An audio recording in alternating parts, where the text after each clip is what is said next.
Dialogue amadi negotiation ki thabakpu surrender tawbani haina lowbudi aranbu oigani.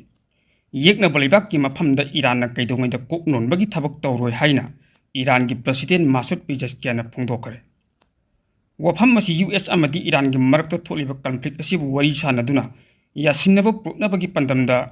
US na pirakkiba proposal adugi pakum oina Iran na pisinkibu wari sanabagi framework adubu amukhanna US ki President Donald Trump ni yaningdaba phongdorakraba matung Iran ki President Masoud Pezeshkian ma ki official X account da tweet tawdun khangal lakhibani. Chaliba chahi si gahu ki February tang 19 ta yahuduna US amadi Iran ki marakta tholiba conflict asida US ki President Donald Trump ki mathakta US ki opposition party amadi laibak miyamna akan mongdi yaningdaba phongdoktuna sulakle. Tahum phajil lakatarobu US amadi Iran ki conflict asibu wari sanadun loisinanabagi pandamda US ki President Donald Trump na Pakistan ki khuthangda anubu proposal ama Iran da thaki. Iran na thamlakkiba mahaki proposal sing adugi pakhumadu ngarang US ki President Donald Trump na mahaki social media account da Iran gi lusingbasing ni hairibasing na thamlakkiba pakhumasi kupna yingsinba loire adubu Iran na thamlakkiba pakhumasi mahaki maikaidagi hiram amata ta yaba ngamloi hairi. US na thamgiba proposal gi pakhum oina Iran na Pakistan ki kuthangda pisilakkibu warul adugi matangda US ki President Donald Trump na marik sum wafam amata phongdokkibadi leite. Adubu tongan news agency singi report singi matung ina Iran na thamlakkiba US ki proposal gi pakhum aduda Iran gi leijaribi uranium sing akhanaba kanun amagi makhada atopa leibak sing da transfer tawbu yabagi wafam amati yaruktabadagi hairiba Iran gi pakhum adu US ki President Donald Trump na yaba ngamlui haikibani hairi. US ki President Donald Trump na Iran na thamlakiba pakhum adugi matangda Maliam gi miyam da khanghanba tawdrabasu Maliam da sakhangnaraba pawmi amana lawba interview amada Iran da leijarabi uranium site adu US na kupna monitor tawduna thamle. Karigamba haiba uranium sing asi Iran na atopa mafamching da hongdok punjin tawna ba thabak paikhlaklabadi US na akanba force sinaduna thingnana bhotnagani haina Trump na makhatari. US ki Air Force ki mapangal adubu President Donald Trump na singtharaduna US ki leijarabi Air Force asi Maliam da riba mafam amata da athugu matamda Air Strike chataduna akanba attack chathabang ngambagi pangaladu US ki Air Force da leijari. US ki President Donald Trump na Iran ki matakta nauna tongan akanba wafam kaya phongdoklib adugi matangda Iran lenga ki makok thangbu official singi maikaidagi karigumba amukhanna America na Iran ki matakta attack chathaklabadi madugi chapchaba Iran na pakhum pigani haina akanba mongda phongdokle. Nakalam romda US amadi Iran ki marakta tha amram sukna ki blaladu Iran na mayukna ki chaitheng misi mina akaya to punamaki kheti prol singadu US na pigadabani. US na thingjinduna thamliba Iran ki accessing hangdoktuna Iran sinajaba yabagi ayaba pigadabani amadi State of Hormuz bu mapung phana Iran na control tawbuda US na apanba piroidabani hainasu Iran ki maikaidagi US ki matakta na hongna akanma mon taksilakri haina pawosin makatari. US ki President Donald Trump na lanlo sinanaba pukhalakkiba plan da yauriba ahenba demand sing adu Iran ki maikaidagi reject tawkhare. Ningsingba yai Iran ki maikaidagi USA na pirakpa khwaidagi anuban lanlo sinabagi proposal sing adu Pakistan ki mediator ki khuthangda pakhum pigibani. Maduda Donald Trump su mahaki social media post da Iran na phungdokli wafam sing adu yaba ngamloi haikibani. West Asia ki mafam masida hujik lanlo sinabagi lokhatnaiba khongthang sing asi achumba maikeda chatpadi lairadana hena lusilakpagi phibam amad uri. Iran state television na pirakpa report amada US na thangalakpa proposal sing adu makhoibu surrender taw haibagi chap mane hairi. Madu thabak oina pangthokpa yaba natte hairi. US na Iran gi lalasi yamna thuna yangna makhoigi maikaidagi losin mangamgani haina chawna thajaba pirambadu Iran gi maikaidagi State of Hormuz thingjinkhibadagi top anubu mayol amada lakhibani. Donald Trump ki maikaidagi hanjin warning piraba phawbada Iran ki khongpham amata hongide. Donald Trump nuclear siznagani haina phawba hana mamangda phongdokpa leigrabani haina pawosin makatari. Atopa pawmana Saliba sahi asi hawkiba February tang 19 dagi hawduna US Israel amadi Iran ki marakta tholiba conflict asida Iran ki intelligence ki oiba reporting yeknaba US amadi Israel da pithok pijin tawi haibagi maralda Tehran University da mahi tamliba post graduate mahiroi ama Iran gi lengak na thori yan tuna hat kre haina Norway the based over right group Iran human right na phongdor le Iran gi human right ki phongdor ko pham ama gi matung ina Iran lengak na no na thori yan tuna hat ki ba mahiroi edu Iran University of Science and Technology da mahi tamliba masagi sahi kunma pantangai riba Irfan Sakuras kowe mahakpa United States amadi Israel da Iran intelligence oiba report adu pitok pijin tawi haina maral siratuna Iran lengak na thori yan tuna hat ki bani Amaramda US Israel amadi Iran ki marakta tholiba conflict asigi angan ba matam da yahuna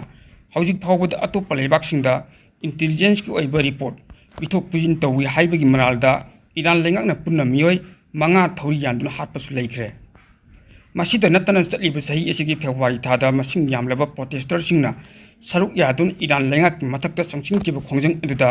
saruk yai haibagi damakta miyoi trahom doisu Iran lengak thori yan tuna hatke atopa news agency amagi report ki matung ina Iran lengak na no thori yan tuna hatke ba mairoi Irfan Iran gi maming leireba Tabriz laiba university amagi mairoi amani Iran University of Science and Technology da mahi tambadana tana aerospace engineering da master tawriba afaba mahiroi amani hainasu pawosin makha tare Malim gi tongan tongam leibak singi makok thongul singbasing saruk yaduna New Delhi da pangthok doriba BRICS Summit 2026 da saruk yanana ba Iran gi Foreign Minister Said Abbas Araghchi India da laklabi yai haina news agency amana report tawde New Delhi da pangthok doriba BRICS Summit 2026 da lakadoriba Iran gi Foreign Minister Abbas Araghchi khongchat asina Iran amadi India gi marakta hanadagi leinariba mari adudagi hen afaba mari thamnaba hotnagani haire haukiba February tang 19 dagi hauduna US amadi Iran gi marakta tholiba conflict asin maram oiraga West Asia gi tongan leibak singdasu yamna chaun chaitheng ka yam mayuknari US amadi Iran gi marakta tholiba conflict asigi angan matam dagi hauna leibak singna haiba tongan awaba ka yam mayuknari panba yabadi haukiba sahi kumja 2025 ki May thada pangthokiba India Iran joint meeting da Iran gi mu siladuna Foreign Minister Abbas Araghchi India da an boin lakam gre Amaramda New Delhi da pangthoka doriba BRICS Summit 2026 asida Brazil Russia China South Africa Egypt Ethiopia Indonesia Iran Saudi Arabia amadi United Arab Emirates ki makokthang official singsu saruk yagani haire Handak pangthoka doriba BRICS Summit 2026 asi Building for Resilience Innovation Cooperation and the Sustainability haiba theme da pangthoktuna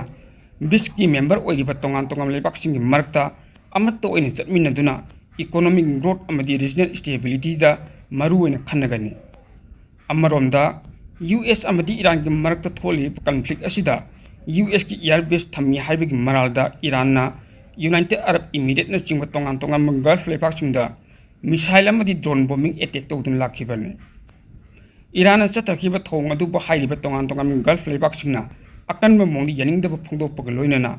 US amadi Iran gi marakta tholiba conflict asi athuba matam losingadabani haina akanba mongna taksilakhibasu leigrabani Iran gi matakta yaningdaba phongdokhiba tongan Gulf leibak singi makok thongul singbasingnasu New Delhi da pangthokadoriba BRICS Summit 2026 da saruk yagadaba asina hairiba BRICS Summit asi yamna maruoiba summit ama oiraba yai hainasu news agency se report tawri nakalla maromda United States na lan lo sinabagi damakta hawdokhi wafam singda Iran na pirakkiba pakhum adu US ki President Donald Trump na reject tawkhiba loinana ceasefire si kaiduna lan si amuk horokpa yabagi akiba leiri sairak sida Israel ki Prime Minister Benjamin Netanyahu nasu hawjik chathariba lan si loidri Iran gi invest tawraba uranium sing adu maung amade hekta lokthokani haina phongdokre Yasindaba propang ngamdaba amadi makhata na Strait of Hormuz da blockade tawbaga loinana counter blockade tawba asina maram oiraga prithibigi thaw amadi natural gas ki mamal asi leptan hengatli haukiba February tang 19 da Donald Trump ga punna Iran gi mayokta lan tawkiba Benjamin Netanyahu na CBS ki interview amada lan asi loidri haina phongdokibani lan asi yamna maruiba pandam asi Iran da gi nuclear material sing puthorakpa asini masi wari sanraga tawba yai adubu Madudi yadrabati military pambai sizinaraga तौननब इजेल अमदी US की मरक्ता यानब वखल लेरी हाइरी Iran दा हुजिक पालिब सरकार असि नुमित मसिंग कक्लबनी अदुबो नुमित मसिंग दि खरा सांगबसु याय हाइना बेंजामिनी ताइना हुना फोंदोकी लान असि लोसिननब US ना हौदोकी वफम अमगी मतंगदा Iran ना पाकिस्तान की खुथांगदा पखुम पिरकपदा प्रेसिडेंट डोनाल्ड ट्रम्पना रिजेक्ट तौकी पखुम मदुदा इरान लांद मांग ताकिबा पुनमक US ना मपुंग फाना सेमजिनबा स्टेट ऑफ हॉर्मुज दा इरान की मपुंग फाबनी का तंबा लेबा सैंक्शन थमजिलिबा सिंग लौथोकपा अमदी मिरैबाकता फाजिलगा थमलिबा एक्सेस सिंग थादोकनबा दाबी याउरी डोनाल्ड ट्रम्पना मसिगी पखुम मसि कैदोनुंदी यारोय हाइना रिजेक्ट तौकीबनी इजराइलना हिजबुल्लाह की मतकता तौरिबा लालसी याउना US अमदी इजराइलना खुदकता लालसी लोसिननबा इरान दाबी तौकी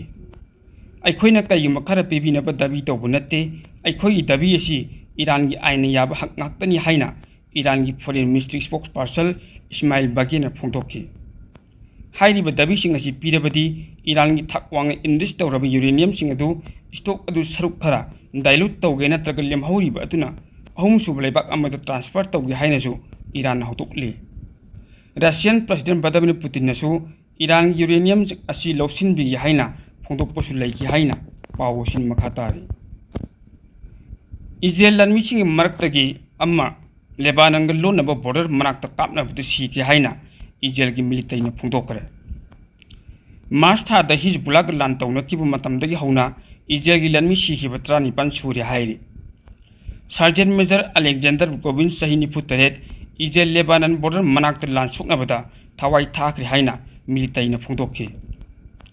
लान हौखिबा मतम अदुदगी लनमि 19 की मथक्ता इजराइल सिविलियन कॉन्ट्रैक्टर अमसु सीखि